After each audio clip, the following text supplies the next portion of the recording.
The Zenith Collective gloried in numerous achievements: their elaborate 17-tiered sentient being classification, their meticulous color-coded threat protocols, and above all, their unwavering conviction that they embodied the apex of galactic civilization, a belief that predictably led them to erect a top-secret research outpost in the most desolate reaches of space, housing the universe's most formidable predators, all in the guise of scientific advancement, or, as any astute onlooker might remark, sheer ostentation.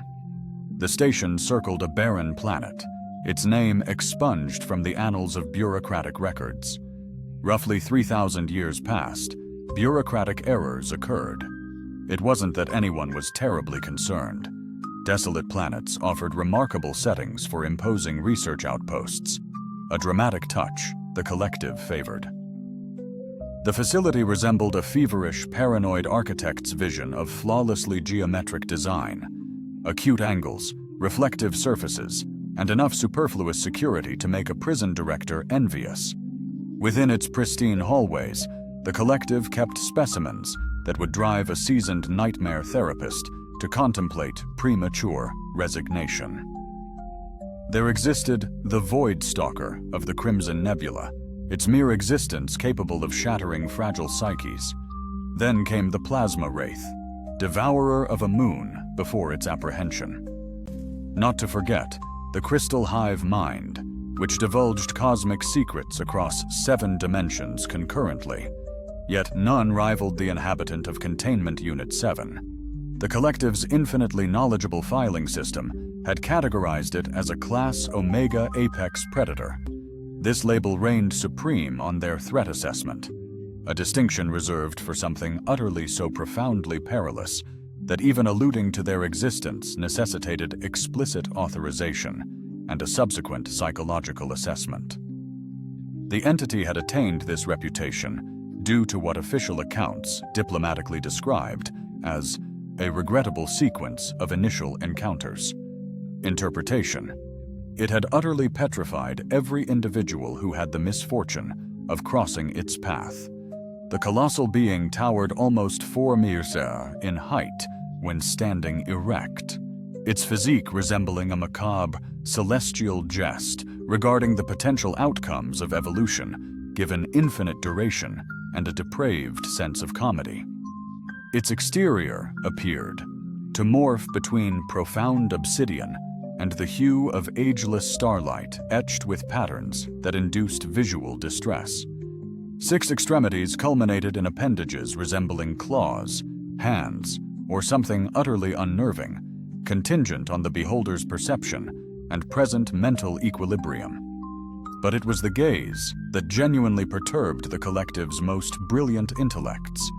Vast, radiant, and undeniably sentient, they possessed a profundity intimating the entity comprehended far beyond any apex predator's prerogative. When it scrutinized you, it constantly seemed to be observing, giving the unmistakable impression it was meticulously recording observations. Xenostation's administrative team had crafted a remarkable arsenal of evasive maneuvers to bypass direct contact with Unit 7's inhabitant. Logistical complexities was a favored excuse, closely trailed by unforeseen scheduling clashes, and the perpetually convenient, urgent intergalactic affairs demanding immediate attention. The creature's sustenance and upkeep had morphed into an intriguing game of bureaucratic hot potato as each department devised progressively ingenious ploys to delegate responsibility elsewhere. Responsibility. This intricate avoidance waltz persisted for about 6 months, tanking facility efficiency by nearly 40%. Neglected maintenance, erratic feeding, and a disastrous containment unit highlighted the interstellar government's incompetence. Their collective solution showcased galaxy-leading ineptitude. Would strategically enlist readily available individuals for the riskiest endeavors. Humanity exited, bewildered, ill-prepared for the situation. Humans had just unlocked faster-than-light travel, realizing they were a mere blip on the galactic radar. Their fervent efforts to integrate were met with the courteous indifference typically shown to unwanted solicitors and zealous missionaries. Yet humans harbored a trait the collective deemed marginally valuable: their extraordinary resilience. They shrugged off mortal perils with astonishing nonchalance, perfect for the collective's hazardous remediation roles. The ad was surprisingly candid. Bioresearch maintenance tech, Xeno division, exceptional remuneration, robust insurance protection compulsory, expedited next-of-kin contact procedures. A solitary soul dared to apply.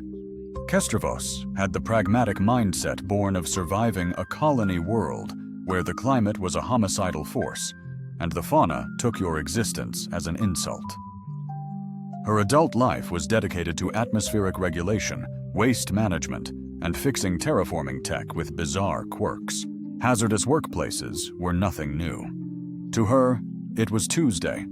The novelty stemmed from her employment with extraterrestrials, who regarded her with the same regard generally given to an advanced cleaning apparatus.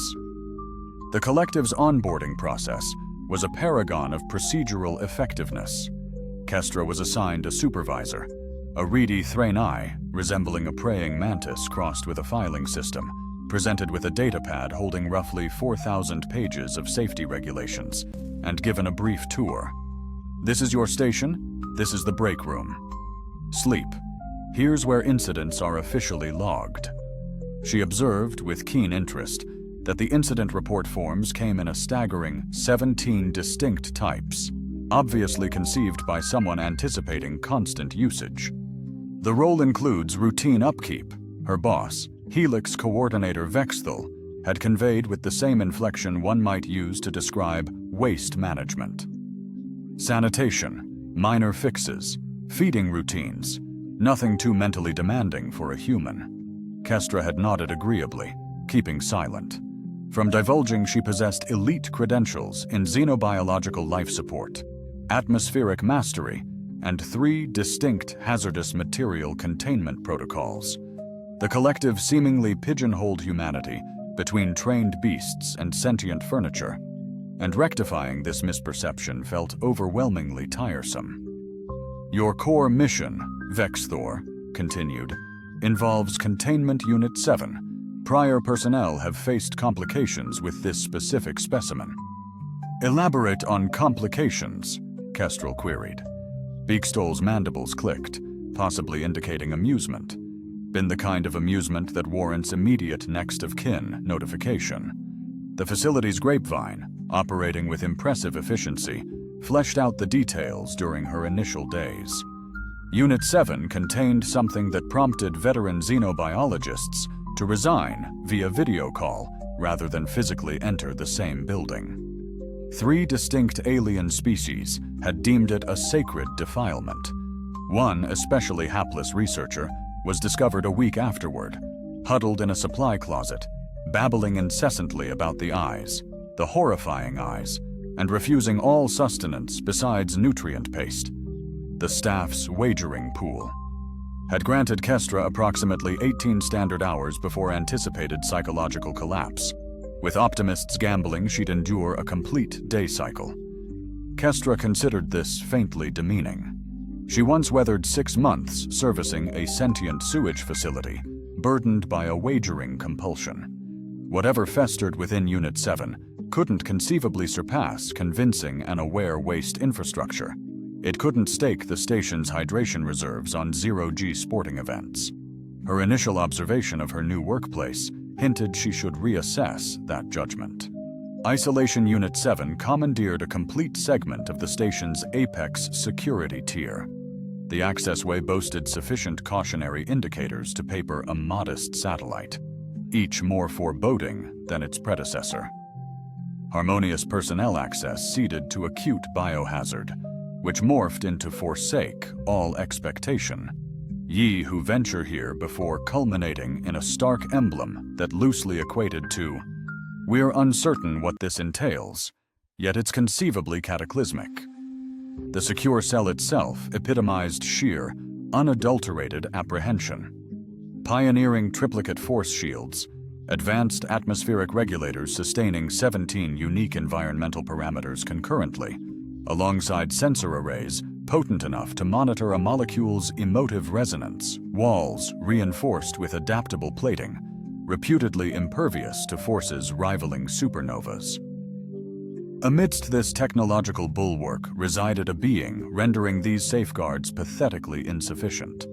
Kestra's initial reflection, a cosmic terror's aspiration manifested as a sentient bioweapon of unparalleled scale. Battling commitment fears, she realized the entity was intensely scrutinizing her, radiating pure inquisitiveness. A flash of regret, she definitely should have negotiated danger compensation. This being, labeling it creature, felt incredibly reductive, like downplaying a cataclysm as a drizzle, unfurled from what she'd wrongly identified as a peculiar rock formation. It flowed with mesmerizing elegance, bones seemingly optional, achieving its towering stature with the nonchalant grandeur of a miniature Everest. Deciding to take a stroll. However, the moment those radiant eyes locked onto her, Kestra understood the collective's crucial misjudgment. This wasn't the stare of a simple-minded hunter, or even an unusually bright beast. This was the look of a being pondering, assessing, and likely questioning what this tiny, two-legged thing in a maintenance uniform was doing, intruding upon its domain. The briefing described Unit 7's resident as a non-responsive alpha predator with pronounced territorial imperatives and a verified record of fierce reactions to unapproved breaches. Curiously, its isolated state was unmentioned. Entering Unit 7 demanded security protocols akin to defusing a cosmic superweapon blindfolded. Kestrel dedicated nearly an hour to authorization codes, biometric readings, and a subtle psychological assessment camouflaged as a safety questionnaire before accessing the enclosure. The automated system declared, with an unsettlingly upbeat yet sterile voice, hinting at impending disaster. Kindly verify your last will and testament is up to date, and confirm you haven't ingested alcohol in the preceding 72 hours. Be advised, alcohol consumption is highly recommended post-shift. The inner airlock showcased a wall-mounted emergency kit, boasting an array of essentials from medical provisions to a device resembling a personal teleporter, suspiciously enough. A reassuring label clarified. In case of unforeseen circumstances, events unfolded, devastatingly flawed, Kester valued the candor. Even if it did little to bolster her confidence, the containment unit's atmospheric regulators were tuned to what xenobiologists optimistically called prime predator environment. This meant an air mix barely sustainable temperature fluxes from oppressive to dangerously high, and humidity that left everything clammy and repellent. The entity she desperately needed a catchier name for scrutinized her arrival with the sort of... The intense focus was akin to that normally bestowed upon captivating television. It remained motionless as she commenced, yet those radiant eyes followed her meticulously with an unnerving intensity. Strangely, Kestra discovered it surprisingly reassuring. Finally, someone cared about her actions. The chamber was an utter catastrophe. Even a hurricane would have felt remorse for the disarray. Past maintenance crews seemingly employed a fling provisions through the airlock and prey approach. The automated nutrient dispensers had malfunctioned, crafting bizarre, decaying food sculptures. Waste management systems were overwhelmed, adding a pungent aroma to the chaos. Environmental regulators battled incessantly over ideal climate parameters. Gastra tackled the task with practiced calm, a veteran of far more unsettling scenarios. Nothing rivaled the sheer dread of a sentient garbage disposal unit, however. Formed perspectives on hominid digestive processes. It observed her tackling the significant debris. As she addressed the obstructed waste conduits, a noise arose, perhaps amusement, or even gastric unease. The introductory documentation lacked comprehensive occupant vocalizations, only indicating variable levels of menace.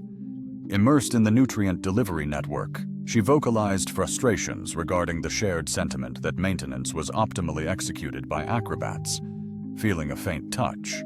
Her hair. Kestra's training clashed with raw human instinct.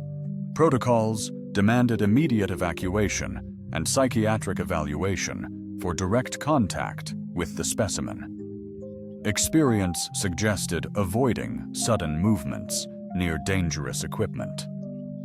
She compromised, slowly gazing up. The creature extended a limb, unmistakably a hand, not a claw, magnified. What the images implied was that it meticulously scrutinized a lock of her hair, displaying a concentrated focus typically reserved for exceptionally captivating scientific artifacts. Its demeanor, as far as she could decipher emotions on a being seemingly conceived by a nightmare consortium, appeared more inquisitive than menacing. "That's my hair," she articulated, primarily to alleviate the increasingly uncomfortable silence.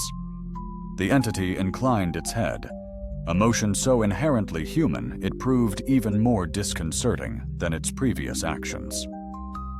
With an impossible gentleness for its colossal size, it meticulously unraveled the chaos 8 hours of upkeep had wrought upon her ponytail. Kestra's eyes widened. Reports indicated it should be ripping her apart. Instead, it groomed her hair with a knowing, delicate touch. "Remarkable," she finally uttered. "This is certainly unprecedented." The entity emitted a gentler sound, persevering in its task. Its actions were meticulous, almost ceremonial, and utterly harmless. Had she been less informed, she'd surmise it was offering assistance. The revelation struck her with a lucid force typically preceding profound epiphanies or disastrous blunders. The collective had fundamentally misjudged everything. This wasn't a savage predator. This was an individual sequestered for ages, witnessing a relentless procession of terrified beings, likely yearning for any form of affirmative connection. The entity concluded. With her hair elegantly rearranged, she leaned back, those radiant eyes fixed on Estra's face with palpable anticipation, clearly awaiting her reaction. Estra weighed her choices. She could adhere to protocol, initiate emergency evacuation, and submit a report likely relegating her to a less volatile assignment, perhaps diffusing perilous antimatter reactors. Alternatively, she could recognize this encounter for what it undeniably was: initial contact with a being so profoundly misinterpreted that the galaxy's pinnacle of civilization had mistaken fundamental grooming rituals for hostile aggression. "Appreciated," she offered softly. A subtle shift crossed the creature's features, indefinable, yet undoubtedly encouraging. It nestled closer, observing her efforts unobtrusively. Zenith Station, once daunting, now sparked Kestra's burgeoning anticipation. The ensuing weeks saw Kestra pioneering a uniquely unorthodox maintenance protocol, a defiance of conventional scheduling. Had presumed Unit 7's actual labor time would be mere minutes, shifts a flurry of frantic task completion before retreating to safety. Instead, Kestra spent entire shifts transforming a containment chamber into a surprisingly comfortable living space. The creature, now privately Buddy, much to her own annoyance at its intellectual reduction to mere specimen numbers, proved to be an exceptionally accommodating companion. Swiftly grasped her upkeep routine, adeptly maneuvering out of sight during maintenance, observing with an intense focus, hinting at mental absorption of human repair methods. Hair care transformed into a cherished tradition. Each shift's end saw Buddy meticulously inspecting her locks, skillfully undoing the disarray wrought by 8 hours of intense technical labor. Its technique blossomed with experience, evolving into a near-expert proficiency that would have astounded seasoned professionals. Astonishingly, Buddy had started to contribute significantly to the chamber's maintenance. It would reposition furniture and similar items to grant her enhanced access to maintenance panels, fetch dropped tools from challenging locations, and famously once averted a potential electrocution by carefully drawing her away from a faulty power coupling. The collective's surveillance systems documented these interactions with perplexed algorithms, implying that the programmers had never envisioned the likelihood of collaborative conduct between specimens. Daily staff reports, overflowing with unusual behavioral observations and groundbreaking interagency cooperation, surfaced in administrative documents, alongside urgent meeting requests that triggered palpable anxiety among bureaucrats. Kestra skillfully tuned out the incessant sensor alerts, prioritizing the tangible aspects of her responsibilities. With Buddy's invaluable help, the containment chamber under her watch had morphed from a chaotic mess into a surprisingly livable space, the environmental systems humming with peak efficiency, offering a much-needed sanctuary. Dispensers flawlessly provided meals, and the waste management operated so reliably it'd make her old AI sewage plant envious. More significantly, Buddy seemed revitalized. The aimless wandering was replaced by sharp interaction with its environment. It now arranged objects artfully, creating stunningly artistic patterns. When Kestra snuck in books on her datapad, a violation, but she hadn't excelled at adhering to trivial regulations. Buddy often situated itself to scrutinize the screen, observing intently as she perused during respites. "You comprehend this, yes?" she inquired once, brandishing her tablet at a segment of a technical guide concerning atmospheric refinement. "Completely. You're not merely a formidable carnivore who enjoys coiffure sessions." Buddy gently retrieved the datapad, scrutinizing it with the focused diligence she recognized as its problem-solving protocol. After a thoughtful pause, it returned the device, initiating gestures vividly depicting the atmospheric recycling process, incorporating enhancements for a roughly 20% boost in efficiency.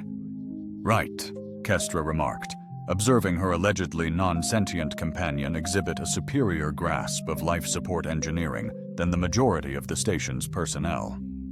"Technical staff, precisely my sentiment." Concurrently, the assembled scientists manifested a resolute denseness, hinting that cognitive dissonance might be a prerequisite for their roles. Daily logs chronicled Buddy's actions, increasingly contorting observations to align with their pre-established theoretical paradigm. Subject persists in exhibiting peculiar grooming behaviors toward a human staffer. One typical entry read, "Hypothesis: Predator seeks to demarcate territory via scent transfer. Immediate decontamination measures are strongly advised for the subject. Showcases tool proficiency and environmental adaptation. Proposes an alternative conjecture. Acquired behaviors through observation of upkeep protocols. Doesn't necessarily imply sentience, only replication of witnessed tasks." Kestra unearthed these records during standard datapad syncing, discovering the collective's brightest intellects had deduced Buddy was either the galaxy's most advanced creature, or possibly exhibiting a species-wide behavioral anomaly, leading to disoriented territorial signaling. With personal hygiene assistance, the station staff's betting syndicate had experienced multiple overhauls.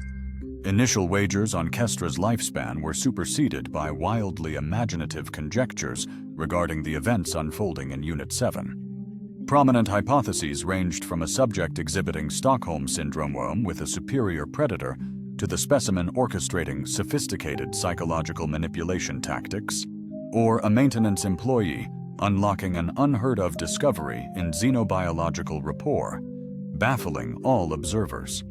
A brilliant Comtech's daring theory defied expectations, proving strikingly prescient 3 months into a supposedly short-term gig. Kestra achieved true alien communication, something xenobiological teams couldn't in decades. It wasn't speech, but untranslatable sounds. Ranges yet, it was undeniably intricate data transmission, nuanced gestural communication, collaborative issue resolution, and what could only be deemed companionship, forging a synergistic dynamic poised to redefine xenobiological research had it garnered notice. Regrettably, the group's focus was about to intensely shift toward Unit 7, instigating regrets for simpler times defined by mere scheduling clashes. The advent of High Coordinator Sci-Fi and her investigation. The delegation heralded a pivotal moment, etched later in official records as a profound administrative education. Kestra, had she documented it, might have called it the day brilliant minds concocted non-existent solutions, inadvertently birthing genuine issues. Sci embodied the collective's idealized scientific leader, elite credentials, unwavering conviction, and the bureaucratic prowess to reshape reality itself. Prioritize operational efficiency. Her team showcased adept xenobiological risk analysts, each increasingly certain of their superior grasp on the crisis compared to the inhabitants. Sci declared in the obligatory presentation that data from this complex indicated a catastrophic lapse in security measures or an innovative advancement in predator mindset. Our mission: discern reality. The briefing chamber overflowed with personnel fabricating justifications for attendance. Kestra, nominally obligated to attend as lead specimen liaison, discovered herself positioned between a Threnodai comms officer emitting anxious clicks and a Felkari engineer meticulously documenting Zakai's every word. Our initial evaluation persists, a delegation's risk analyst stated, indicating the Omega-class apex predator has either suffered a severe cognitive impairment or cultivated advanced psychological manipulation to subvert facility safeguards. Raised her hand. Or perhaps it's not a true predator, and your initial assessment has been fundamentally flawed. The ensuing silence was thick enough to can, suitable for preserving rations. Zakai's expression reflected utter disbelief, as if someone had just suggested gravity was merely a suggestion and mathematics a whimsical invention. That, the High Coordinator stated deliberately, is simply untenable. The creature's classification stems from exhaustive scientific scrutiny across numerous initial encounters. The behavioral patterns are unequivocally predatory. But behavioral patterns, Castra pressed, are they? After dedicating 3 months to its observation, the sole concerning trait I've witnessed is an unsolicited propensity for equipment repair. The delegation exchanged glances, a silent language typically used when meticulously crafted strategies are upended by trivial oversights. The specimen's offensive routines, a specialist initiated, referencing his datapad, display pronounced territorial dominance and instinctive predatory evaluation. Hair grooming, you mean? Castra inquired. Pray, what constitutes hair grooming? Is that the behavior you've been classifying this as attack behavior? It's meticulously detangling my hair after grueling work shifts, strategically rearranging furniture for maintenance panel access, selflessly sharing its rations during dispenser malfunctions, and overall proving more invaluable than your average tech staff. The Valkyrie engineer halted her note-taking, now audibly suppressing choked sounds. Zetkai, with resolute focus, consulted her datapad, desperately seeking evidence that reality had submitted the necessary paperwork. The behavioral analysis definitively proves the analyst hasn't genuinely examined the security footage. Kestra interjected, or misconstrued grooming as threat analysis due to pre-existing bias. The briefing room's atmosphere resembled strained family gatherings and diplomatic standoffs. Staff openly scrutinized datapads, yearning for escape. This is utterly untenable, Zakai asserted, with a finality suggesting personal affront towards reality. Failure to meet her lofty expectations. Classification protocols exist to avert this precise error, yet perhaps they're flawed. Kestra speculated the High Coordinator's expression implied this was utterly impossible, verging on heresy. These protocols embody decades of research from the galaxy's leading xenobiologists. They don't commit such monumental errors.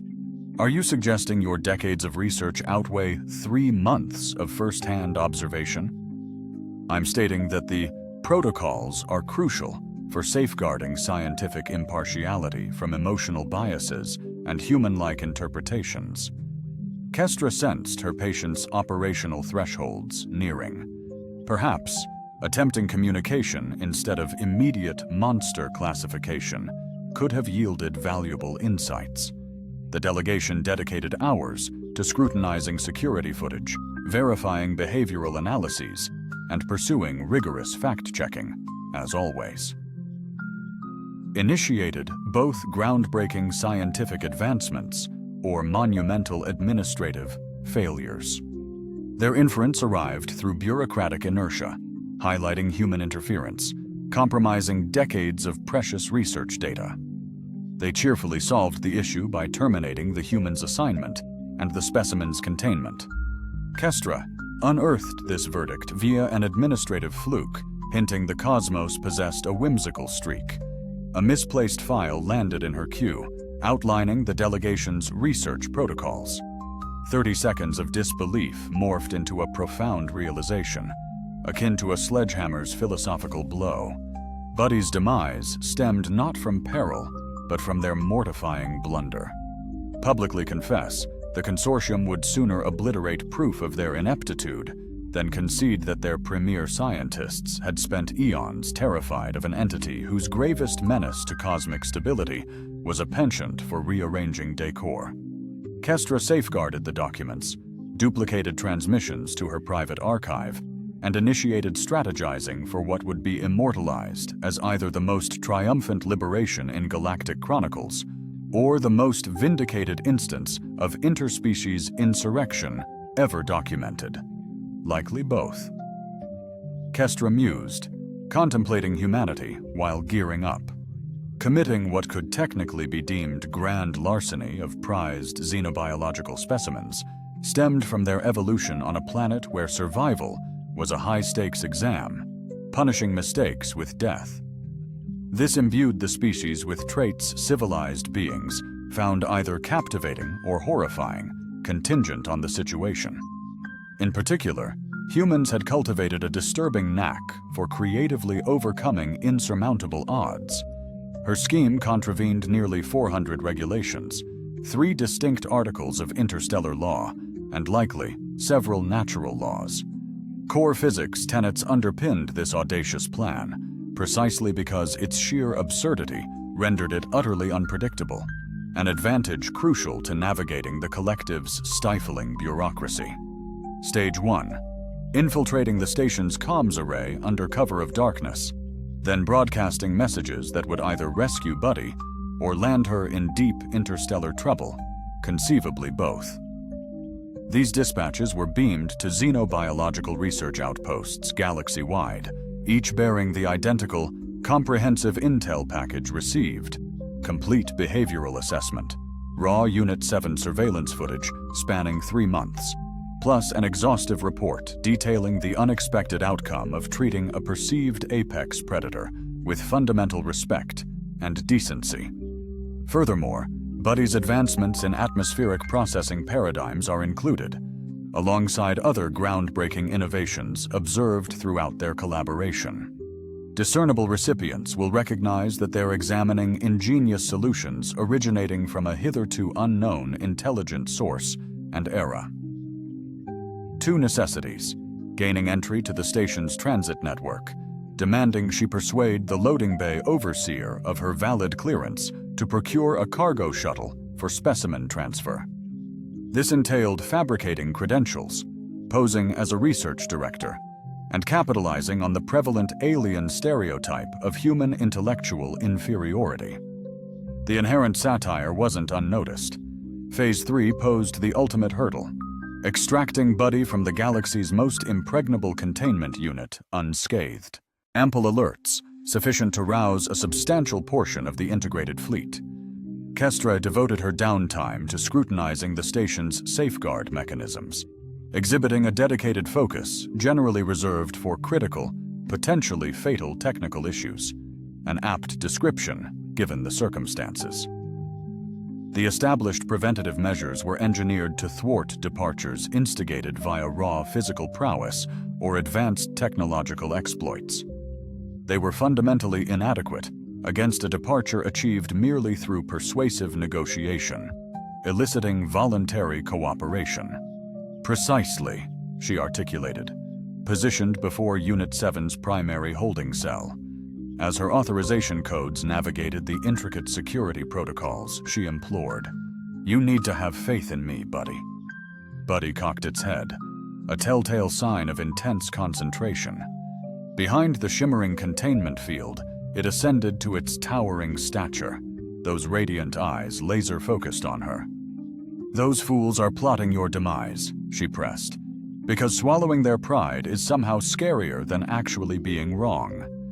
Therefore, we're escaping tonight, seeking a sanctuary where enlightenment trumps ignorance, prescience about concepts they haven't grasped." The containment field emitted a gentle tone, incongruously jovial considering the predicament. Buddy advanced through the aperture with a measured gait, betraying comprehension of the severity. Subsequently, it extended a hand, grasping hers with profound trust, contradicting collective reports of perilous predation. Kestra experienced a surge of fury at the sheer absurdity. Predicament. They imprisoned someone in a crate for months, branding them a monster, and were so entrenched in their delusion that they preferred homicide over acknowledging their fault. "Let's go," she urged. "Let's discover folks who possess a modicum of intelligence." The trek to the cargo bay should have been a gauntlet of advanced security, biometric scans, multiple checkpoints, and AI-driven deterrence against illicit transport of volatile samples. What it actually was, however, involved a maintenance technician and her extraterrestrial companion taking a leisurely jaunt through the station's backways.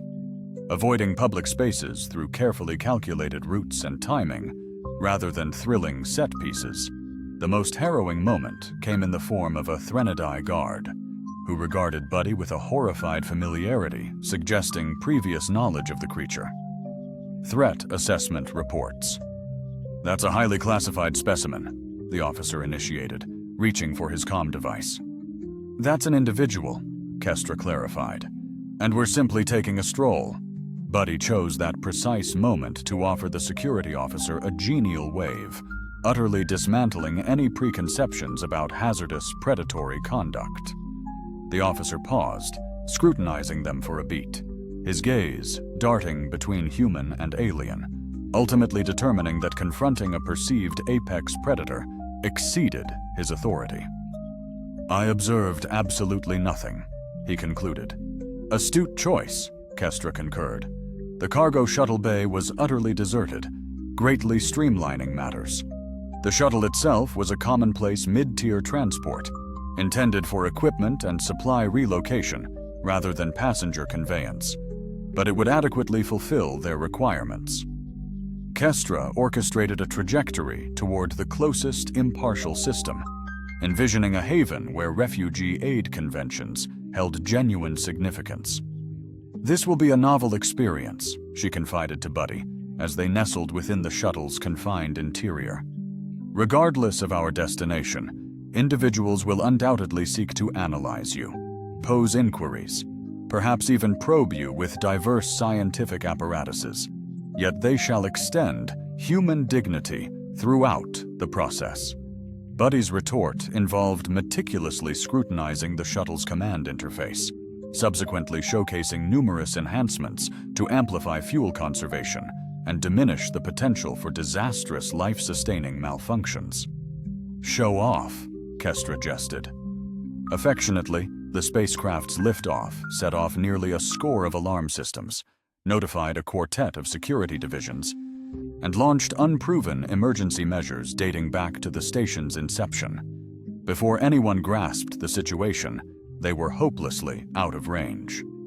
3 days afterward, xenobiological research outposts across the galaxy started getting comprehensive dossiers on a reported top-tier predator exhibiting sapiens-level engineering prowess, and advanced civilization was indicated by observed social behaviors. Reports detailed interspecies collaboration, technological breakthroughs, and even apparent camaraderie between humans and extraterrestrials. The galaxy reacted swiftly and in agreement. Every leading research facility yearned to analyze this unparalleled instance of prosperous initial contact. Several universities promptly tendered refuge and comprehensive research alliances. 3 separate administrations granted diplomatic protection. Citizenship opportunities. The Zenith Collective's clumsy attempts to rebrand the incident as mere research material pilfering were greeted with the courteous skepticism typically aimed at flat earthers and politicians boasting fiscal prudence. 6 months onward, Kestra proudly possessed the esteemed title of Principal Xenobiological Liaison at the prestigious Andromedan Institute for Advanced Studies, commanding a salary that would undoubtedly elicit tears of pure jealousy from her previous superiors. Her core mission centered around collaborating with Buddy, whose authentic moniker, when translated, resonated as a seeker of profound, harmonious understanding, felt a more apt descriptor than specimen or apex predator. As she crafted groundbreaking interspecies protocols, she mused on the irony. She remained at heart a problem solver, albeit one now handsomely compensated for rectifying others' blunders. The collective, stung by institutional chagrin after their designated apex predator sought and obtained asylum, launched an exhaustive re-evaluation of their classification systems. Was anticipated to span several years, yielding substantial advancements in initial contact protocols. Concurrently, Buddy ascended to near-celebrity status within xenobiological communities, presenting discourses on engineering enhancement and pioneering innovative methodologies for amicable interspecies interaction. Furthermore, its exceptional grooming talents garnered considerable interest from a disparate demographic, culminating in arguably the Cosmos's inaugural interspecies cosmetology accreditation. Kestra frequently pondered the ramifications had she adhered to mandated procedures that, the chaotic first day, initiated the emergency evacuation, and she meticulously filed a routine incident report. This likely spells trouble for everyone implicated. Instead, she extended simple kindness to an enigmatic entity and unearthed that the galaxy's most dreaded predator was merely an individual patiently awaiting companionship. The universe, she concluded, undeniably possessed a wry sense of humor. It simply demanded some patience to comprehend.